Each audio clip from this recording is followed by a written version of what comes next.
La Somme théologique de saint Thomas d'Aquin, première partie, question 28, article 2. La relation en Dieu est-elle la même chose que son essence ? Tout ce qui n'est pas l'essence divine est créature. Or la relation appartient véritablement à Dieu. Si donc la relation n'est pas l'essence divine, elle est créature, et dès lors on ne doit point lui rendre l'adoration suprême. Mais cette conséquence est contraire aux paroles de l'Église qui chante au milieu de la solennité des saints mystères. Nous adorons la propriété dans les personnes, l'unité dans l'essence et l'égalité dans la majesté.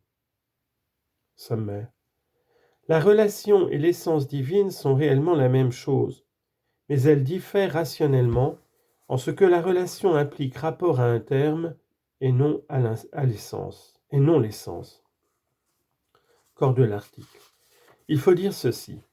Gilbert de la Porrée soulignait que les relations divines sont assistantes, c'est-à-dire conjointes à la substance infinie d'une manière extrinsèque. Mais il se rétracta au concile de Reims. Voyons en quoi sa doctrine s'écartait de la vérité. Il y a deux choses à considérer dans les 9 dernières catégories. D'abord, ce qu'elles ont de général et de commun. L'accident qui s'attache à un sujet, car l'inhérence est le caractère de cette entité. Ensuite, ce qu'elles ont de propre et de spécial, la nature particulière qui les distingue. Or, 8 de ces catégories, celles qui ne sont pas la relation, trouvent leur nature propre dans l'adhésion au sujet. Ainsi, la quantité est la mesure de la substance et la qualité en est la disposition. Mais la relation ne puise pas sa nature dans la connexion qu'elle peut avoir avec le sujet. Elle consiste fondamentalement dans le rapport d'un être à un autre. Si donc l'on considère les relations dans leur nature propre, du côté de leur caractère particulier, on voit qu'elles forment un rapport en quelque sorte contingent avec une chose étrangère, qu'elles sont dès lors assistantes, attachées à la substance par des nœuds extrinsèques. Mais si on les envisage dans leur notion générique et commune, on découvre qu'elles sont inhérentes au sujet et qu'elles y puisent un être accidentel.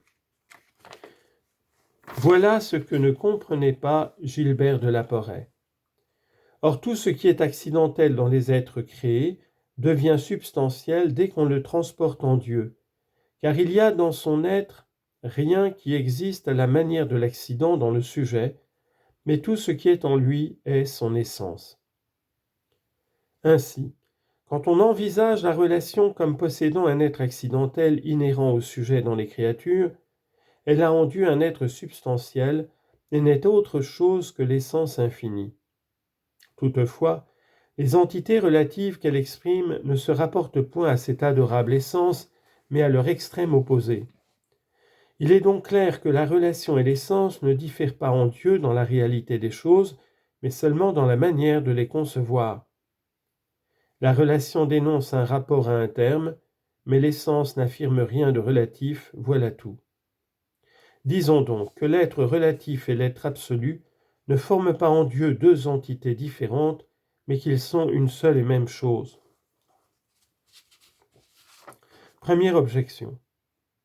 Saint Augustin dit dans son traité sur la Trinité, livre 5, chapitre 5, « Tout ce qu'on affirme de Dieu ne se rapporte pas à sa substance, car on lui attribue des choses qui se rapportent à un autre être, comme la paternité relative au Fils.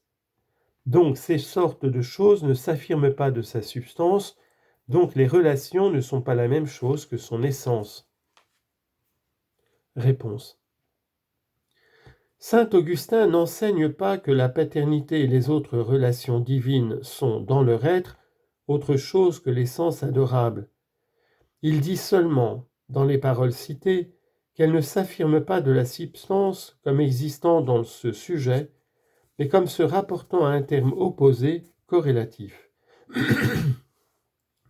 Voilà pourquoi on ne reconnaît en Dieu que deux prédicaments, car tous les autres impliquent un rapport à leur sujet d'affirmation, tant dans leur être que dans leur nature particulière, au lieu que tout ce qui est en Dieu, tout ce qu'on affirme de lui, ne peut avoir avec son essence, à cause de sa simplicité suprême, qu'un rapport d'identité.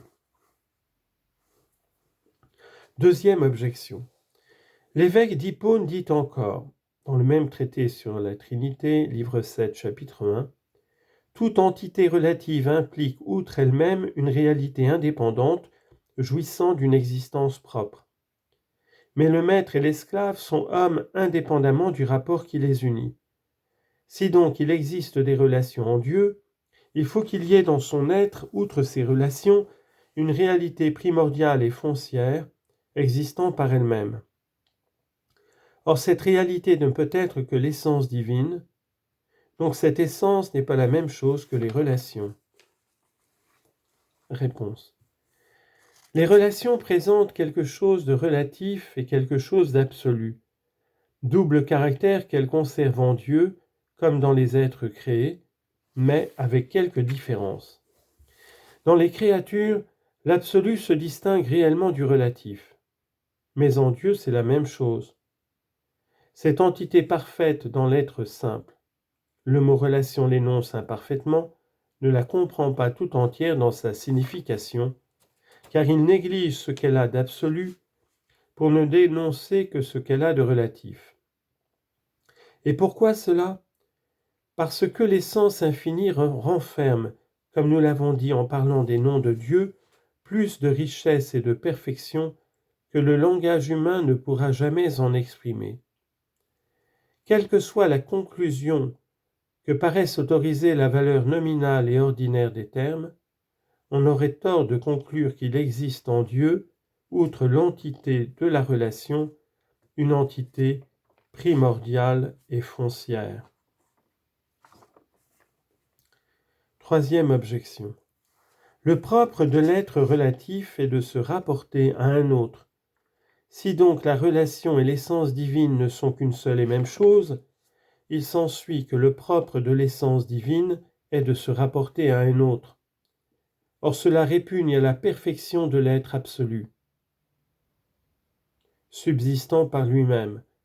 Donc la relation et l'essence divine ne sont pas la même chose. Réponse. Si Dieu ne renfermait pas plus de perfection que n'en dénonce le terme de relation, sa nature serait imparfaite comme se rapportant à un autre.